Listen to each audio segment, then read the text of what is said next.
Héloïse de Ray a disparu depuis une semaine, alors que la sœur de la 7e épouse de Messire Barbe-Bleue, Anne, ne voyant pas revenir son message hebdomadaire qu'elle adresse à sa sœur Héloïse par SM Pigeon, contacte la police.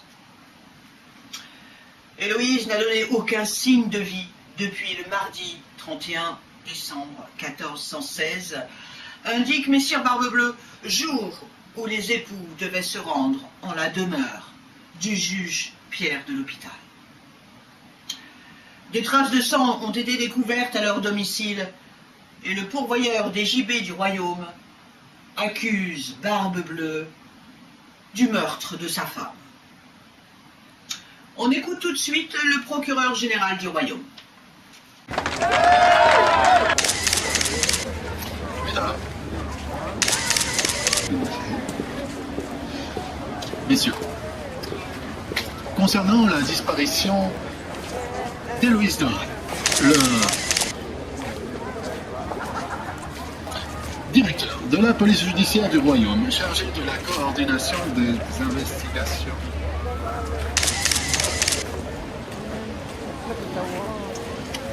dans le cadre de l'enquête qui a été ouverte par le parquet du royaume de notre bon roi Charles, il est rapporté que malgré tous les efforts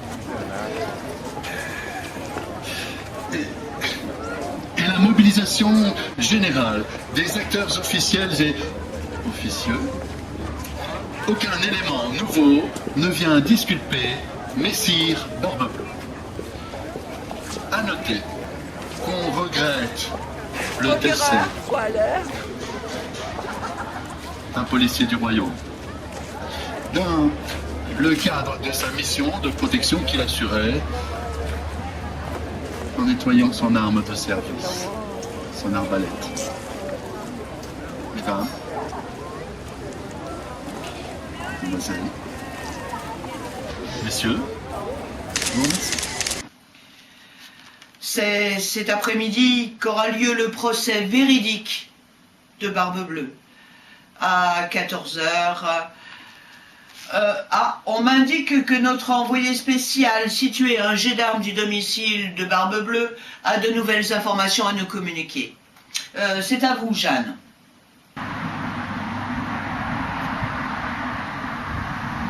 Oui, eh bien, je me trouve actuellement devant le domicile de Barbe-Bleue où ce matin, tout est très très calme.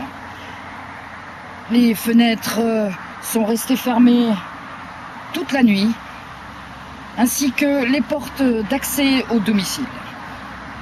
Le facteur cheval cependant est passé déposer une missive dont nous ne connaissons pas l'origine. Nous ressentons cependant la lourdeur. Messire Barbe-Bleue vient actuellement de sortir de son domicile. Je vais aller l'interroger. Messire Barbe-Bleue, avez-vous des nouvelles de votre femme, Héloïse de Ray? Non, malheureusement, aucune. Ah, et que répondez-vous aux accusations portées à votre encontre et proférées par le pourvoyeur des gibets du royaume? Effondré, madame. Je suis effondré. Comment peut-on imaginer une seule seconde que j'ai pu attenter à la vie de ma chère et tendre épouse, de mes 6 épouses qui puisaient? Le pourvoyeur des gibets est une femme cruelle, sans cœur. Voilà tout ce que j'ai à dire. Bon, je dois aller jeter les restes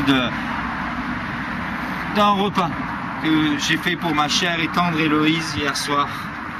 Au revoir. Au revoir.